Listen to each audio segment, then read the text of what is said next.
News pole বাংলায় আপনাদের সকলকে স্বাগত।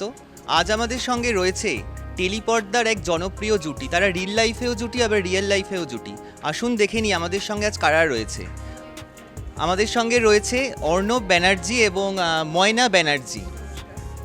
আচ্ছা, এটা তো ভালো ভ্যালেন্টাইন উইক চলছে এবং ভালোবাসার মাস। তা তোমাদের যতদূর জানি 17ই ফেব্রুয়ারি মনে হয় তোমাদের বিয়ের তারিখ। আচ্ছা, তা বলবে কি তোমাদের যে ভ্যালেন্টাইন ডে আর বিয়ের তারিখ এই দুটো কি এক হয়ে গেছে এখন প্রায়? অলমোস্ট। মানে আমাদের বিয়ে নিয়ে একটা মজার ব্যাপার আছে। আমার এক বন্ধুর, মানে আমার খুব বিশেষ বন্ধু, আমার মনে আছে এইটা এখনও সারা জীবন। ওর 14 তারিখ বিয়ে ছিল। তা 14 তারিখ ভ্যালেন্টাইন্স ডের দিন বিয়ে ছিল। তারপর ওর রিসেপশনটা, ওর বউ বাচ্চা হওয়ার কথা ছিল 17 তারিখ। তো কোনো রকমে বউ বাচ্চা ওর নিজের মতন সেরে ও আমার বিয়েতে পালিয়ে গিয়েছিল। 17 তারিখে আমার বিয়ে। আর ওর শ্বশুরবাড়ি, মানে আমার শ্বশুরবাড়ি হচ্ছে, ওর বাপের বাড়ি হচ্ছে শান্তিনিকেতন। তো আমি বিয়ে করতে শান্তিনিকেতন গেছিলাম, আমার বন্ধু সেখানে গিয়ে উপস্থিত। আর সেই খোটা আজ অবধি ওর বউয়ের কাছ থেকে ওকে শুনতে হয়। তো এটা একটা মজার ইনসিডেন্ট। এনিওয়ে, মানে হ্যাঁ, একদমই তাই, গাড়ে গাড়ে আমরা ওই 17 তারিখেই আর কি মানে সেলিব্রেট করা যাকে বলে, সেটা আমরা 17 তারিখেই করি। 14 তারিখেরটা একেবারেই করি একসাথে একদম। আচ্ছা, তোমাদের বিয়ের কি 14 বছর হলো এই নিয়ে? ওই যে 14তে পা দেখছো, তা এই যে তোমরা তো মানে কেরিয়ারেও দুজনে এক প্রফেশনে রয়েছো, কিন্তু দেখা যায় যে দুজন শিল্পী যদি একই প্রফেশনে থাকে তাদের একটা ইগোর লড়াই হয়ে যায়। আর এখন আজকাল যা হচ্ছে যে ডিভোর্স ভীষণভাবেই বেড়ে চলেছে, তোমাদের জুটির রসায়নটা কিভাবে টিকে আছে আজও? দেখো, আমার মনে হয় এক প্রফেশনে থাকলে ইগো যেটা বলে, আমাদের ক্ষেত্রে উল্টো এটা। কারণ আমার মনে হয় এক প্রফেশনে থাকলে সেটা বুঝতে সুবিধা হয় দুজনকে। কারণটা হচ্ছে, ধরো আমাদের মাঝখানে যেটা হতো ডে নাইট শুটিং হতো, মানে সকালবেলা কল টাইম থাকতো, বেরোবার টাইম থাকতো রাত্রি সকাল 4টে, মাঝরাত 3টে এরম বেরোতাম। তো অন্য কোনো প্রফেশনে যদি আমার বউ থাকতো, তাকে বোঝাতে আমার টাইম কেটে যেত যে আমাদের অতক্ষণ ধরে শুটিং হয়। কিন্তু একই প্রফেশনে যেহেতু ও জানে ওর কর্মব্যস্ততা, আমিও জানি, এবং সবাই চেনা। ইন্ডাস্ট্রি খুবই ছোট, ইন্ডাস্ট্রিতে আমরা সবাইকে চিনি। ফলে ও যেখানে কাজ করছে, মানে কোনো সময় ওকে যদি ফোনে না পাই, আমি অন্য কাউকে ফোন করে ওকে বলে দিত এটা, বা ও আমাকে ফোনে না পেলে কাউকে তো সুতরাং খুব ভালো, একদম ফ্যামিলি হয়ে গেছে ইন্ডাস্ট্রি এক। আর দ্বিতীয় কথা, আমার মনে হয় একই ইন্ডাস্ট্রিতে থাকলে সুবিধা। আর দ্বিতীয় কথা হচ্ছে, ডিভোর্স যেটা বলছো না, এটা ডিপেন্ড করে, জানো তো, এটা ডিপেন্ড করে। আমার মনে হয় প্রত্যেক মানুষের জীবনে, প্রত্যেক কাপলের মধ্যে ঝগড়া অশান্তি আছেই, আবার ভালোবাসাও আছে। কিন্তু যারা ঝগড়া অশান্তিটাকে বড়োভাবে দেখার চেষ্টা করে, যেটাকে সলভ না করে যেটাকে টেনে নিয়ে যাওয়ার চেষ্টা করে, তাহলেই কিন্তু ডিভোর্সটা হয়। তুমি ওটাকে প্রবলেমটাকে সলভ করার চেষ্টা করবে, 1 মিনিটে সলভ হয়ে যাবে, সুন্দর ঘরে সুন্দর থাকতে পারবে, সুন্দর লাইফ কাটাতে পারবে। একদমই তাই। যখন ভালোবেসেছি তখন তার ভালোটাও যেরকমভাবে আমরা অ্যাকসেপ্ট করি একে অপরের, তেমনি খারাপটাকেও অ্যাকসেপ্ট করতে হয়। কোনো না কোনো সময়ে সেখানে অ্যাডজাস্টমেন্টের দরকার পড়ে। আর সবথেকে বড় কথা হচ্ছে যে দুজনের প্রতি একটা বিশ্বাস, ভরসা, এইটা মানে দিনের পর দিন একসাথে থাকতে বিশ্বাসটা কোথাও না কোথাও কাজ করাটা উচিত বলে আমার মনে হয়। যেটা এখন ইদানিং খুব মানে আমার মনে হয় যে এতটাই ব্যস্ত হয়ে পড়েছি দৈনন্দিন জীবনে, সেই কারণে হয়তো রিলেশনশিপটাকে, এই যে সম্পর্কটাকে সময় দেওয়া আমার মনে হয় কোথাও গিয়ে মিসিং, যার কারণে এত সব ডিভোর্স, এত সংখ্যা বাড়ছে ডিভোর্সের।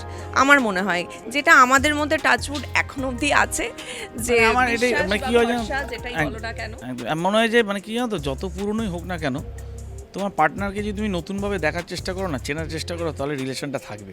তোমার যদি মনে হয় আমার পার্টনার পুরনো হয়ে গেছে, তাহলে ডিভোর্সটা বাড়ে। এক্স্যাক্টলি।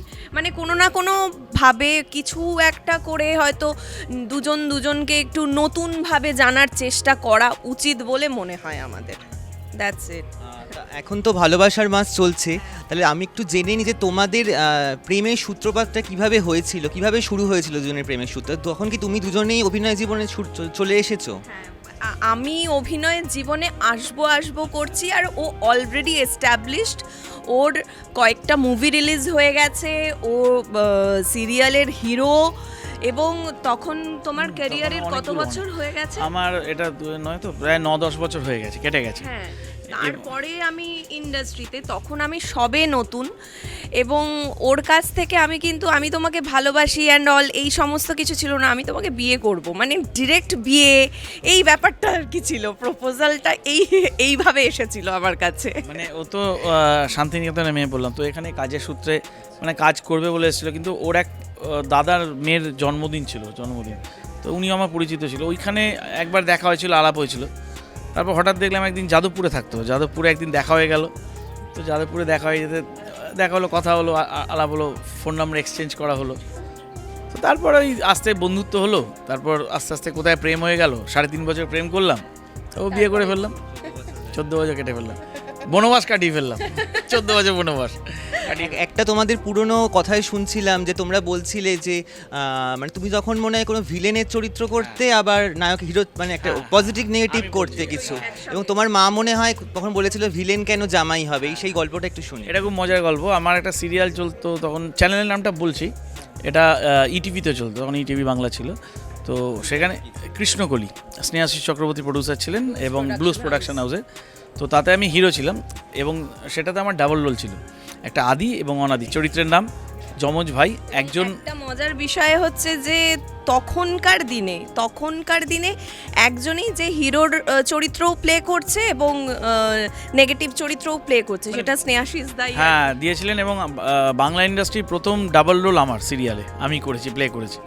তো সেটা আদি অনাদি, আদি ভীষণ ভালো একটা মানুষ, মানে একটু সাদাসিধে ভোলাভালা টাইপের, আর অনাদি তেমনি ভিলেন।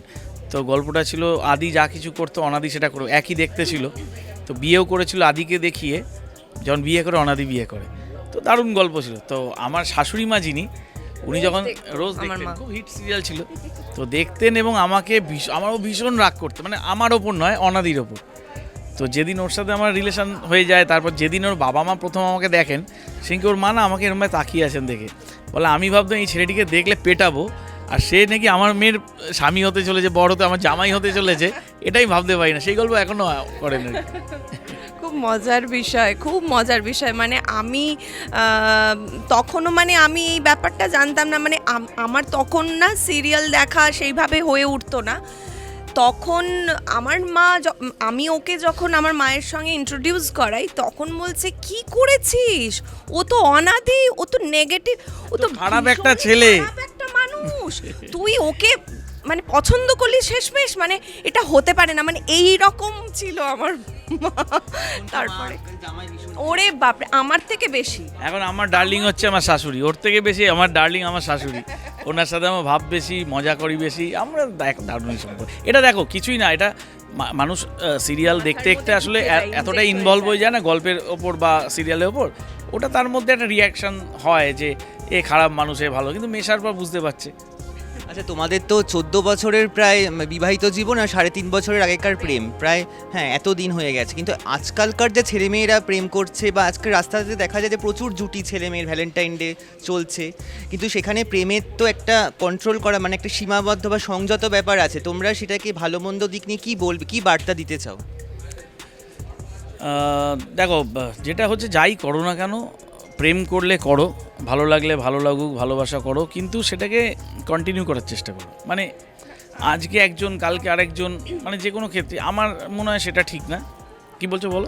আমার মতে মানে এখন না রিলেশনশিপে বিশ্বাসী নয়, এখন বিশ্বাসটা হারিয়েছে, এখন সিচুয়েশনশিপে বিশ্বাসী সবাই হয়ে গেছে। কারোর কাছে টাইম নেই, কারোর কাছে ধৈর্য নেই একটু সম্পর্কটাকে টাইম দেবার, এটা আমার মনে হয় যেটা খুব সাংঘাতিক একটা বিষয়। কারণ আমারও তো ছেলে আছে, 12 বছর তার বয়স, তো আমি মাঝে মধ্যে আমরা এইটা নিয়ে আলোচনাও করি যে কি হবে আগামী ভবিষ্যৎ। এখন যা জেনারেশন জেনজি যুগ যেটা পড়েছে, তারা লিভ-ইনে বিশ্বাসী।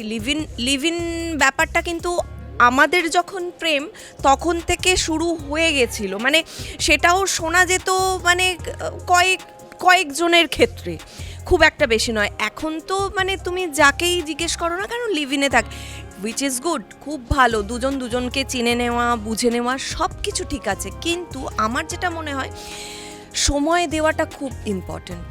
সময় দেওয়াটা খুব দরকার। এখন খুব তাড়াতাড়ি রিলেশনশিপে জড়িয়ে পড়ছে, আবার খুব তাড়াতাড়ি ব্রেকআপ হয়ে যাচ্ছে, সেইটা ঠিক নয়। না না না, আমরা চিরকালই বিয়ের পক্ষে। আমরা কোনোদিন লিভ ইন করিও নি, আর আমরা বিয়েই করে, মানে প্রথমেই ওই যে বললো প্রথমে বিয়ের প্রস্তাব। আর দ্বিতীয় কথা কি বলো তো, আমার আসলে আজকাল না কি হচ্ছে বলো তো, সোশ্যাল মিডিয়ায় তো প্রেমটা হচ্ছে, মানে ফেসবুক বলো, ইনস্টা বলো, দেখানো এত এতে কিছু না, মানে এই জিনিসটা তো উচিত এতে নয়। প্রেম হচ্ছে, তো হয়তো কোথাও একটা প্রাইভেসি মেনটেন করতে হয়, একদমই তাই না? একদমই। তো সেই জন্য মনে হয় আমার টেকে না জিনিসটা, মানে আর মেন্টালিটিও চেঞ্জ হয়ে গেছে, মানে এতটাই আমরা বাইরের দেশকে ফলো করছি, তারা আমাদেরকে ফলো করছে, আমরা এখন তাদের ফলো করতে চেষ্টা করছি, তো যার জন্য হচ্ছে সব থেকে মুশকিল। তো যেটা করবে টিকিয়ে রাখার চেষ্টা করে, একটাই কথা বলবো। আর বাড়ির কালচার বলতে সমস্ত বাড়ির কিন্তু একটা আপব্রিঙ্গিং যেটা থাকে, সেখানে কিন্তু একটা কি বলবো, একটা লিমিটেশন থাকে। সব কিছুই করো, আমার বক্তব্য হচ্ছে সব কিছু তোমরা করো, কিন্তু লিমিটের মধ্যে, মার্জিতভাবে। যেটা যেটা নোংরামি বা যেটা খুব ভালগার, এই ব্যাপারটা যেন না দেখে মনে হয় যে এই জিনিসটা হচ্ছে বা খারাপ জিনিস, কারণ সমাজের প্রতি একটা মেসেজ তোমরাই কিন্তু বহন করে নিয়ে যাবে। আসলে কি জানো, আমরা বোধহয় একটু সেকেলে, মানে আমরা জীবনেও ভাবতে পারি না যে আমার বাড়ির ছেলেটা বা আমার বাড়ির মেয়েটা মাঝরাতে পার্টি করে ফিরবে, সেই জায়গাটা আমরা দেবো না। পার্টি করাটা অন্যায় নয়, কিন্তু মাঝরাতে ফিরবে কি সারা ফিরবে না, পরের দিন সকালে কোথাও কাটিয়ে ফিরবে, এই জিনিসগুলো আমার মনে হয়, মানে এই রিলেশনগুলো ভাঙার ক্ষেত্রে না কিছুটা প্যারেন্টসদের দায়ী করবো আমি তোমায় বলছি কি, মানে তারা যদি লাগাম টানতে সেই লাগাম হবে, যদি না টানা থাকে তাহলে তো ছেলে মেয়ে এটা করবে। কোথাও একটা লাগাম টানতে হবে, একটা বাধ্যতামূলক একটা ব্যাপার থাকবে যে তুমি বাড়িতে ফিরতে হবে তোমাকে, বা তুমি কোথাও যে যাচ্ছ, মানে তুমি কোথাও রেন্টে আছো, তোমাকে 10:30 কি 11টার মধ্যে তোমাকে বাড়িতে ফিরতে হবে, একটা রুলস অ্যান্ড রেগুলেশনসের মধ্যে থাকতে হবে।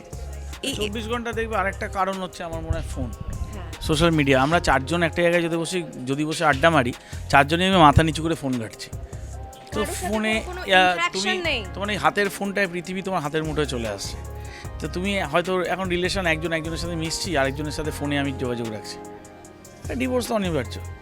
তো এইসবগুলো নিজেদেরও কন্ট্রোল করতে হবে। আর মেন যেটা আমি বলবো, আমি সব প্যারেন্টসদের বলবো যে ছেলে মেয়েদের একটু আটকানো উচিত।